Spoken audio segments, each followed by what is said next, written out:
लड़कियों के साथ मिलकर शिकार फंसाते थे यूपी के ये पुलिस वाले।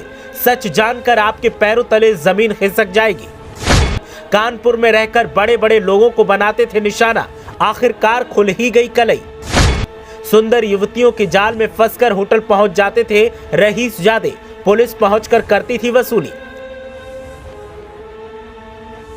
उत्तर प्रदेश की A1 पुलिस ने ऐसा कारनामा किया है कि हर जगह थू थू हो रही है और सरकार के दावों का जुलूस निकल रहा है। पगार से गुजारा होता न दिखा तो अपराध को रोकने वाले ही खुद अपराधी बन गए और फिर जो किया उसने तो वर्दी को बदनाम ही कर दिया। कानपुर की पुलिस के साथ न जाने क्या पनौती है। कभी बिकरू कांड की वजह से सवाल उठते हैं तो कभी अपहरणकर्ता फिरौती छीनकर फरार हो जाते हैं। और तो और अब जो मामला सामने आया है उसमें मुंशी और मुजरिम दोनों ही पुलिस ही निकली।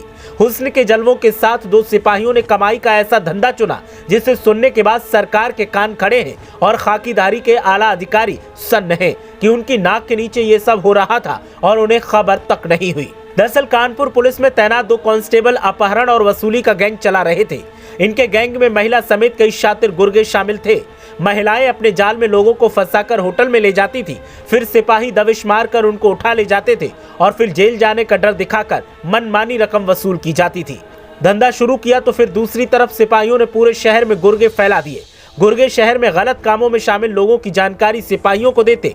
इसके बाद कांस्टेबल देर रात STF बनकर छापेमारी करते, फिर अपने ठिकाने पर ले जाकर बेरहमी से पीटते और पैसे वसूलते।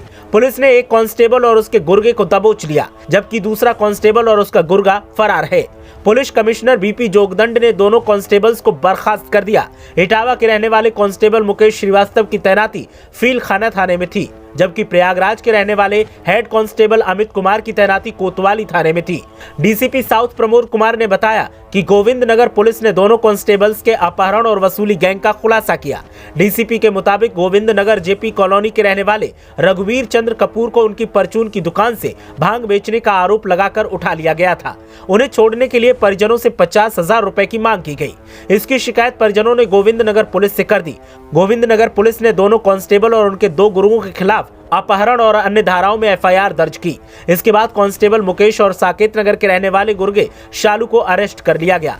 कांस्टेबल अमित और उसका साथी मोनू बक्सर फरार हो गए। दोनों की तलाश की जा रही है। दोनों को जल्द से जल्द गिरफ्तार किया जाएगा। ये कोई पहला मामला नहीं है। इससे पहले भी सरगना मुकेश ने ठीक इसी तरह जूही सफेद कॉलोनी के रहने वाले व्यापारी मोहम्मद इसराफिल अंसारी को 5 दिसंबर 2020 को अपहरण कर लिया था। व्यापारी को भी महिला के सहारे फंसाया गया था। मुकेश व्यापारी को छोड़ने के लिए लाखों रुपए मांग रहा था।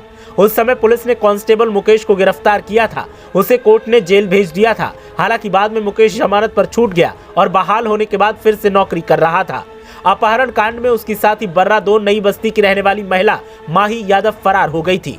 कोर्ट ने माही के खिलाफ NBW भी जारी कर दिया। 2 साल बाद 12 दिसंबर 2022 को माही को अरेस्ट किया गया।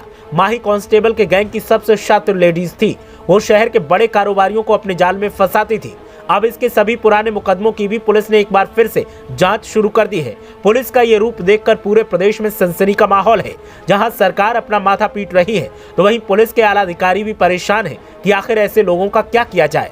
कानपुर का ये मामला जब से सामने आया है उसके बाद से सियासत भी तेज दिखाई दे रही है और तमाम आरोपों के साथ विरोधी दल सरकार को ही इसके लिए जिम्मेदार मान रहे हैं। विरोधी दलों का कहना है कि प्रशासनिक अधिकारियों के हाथ में सरकार ने कमान ऐसी सौंपी कि अपराध रोकने की बजाय वो खुद अपराधी बन गए। ब्यूरो रिपोर्ट, मीडिया हलचल।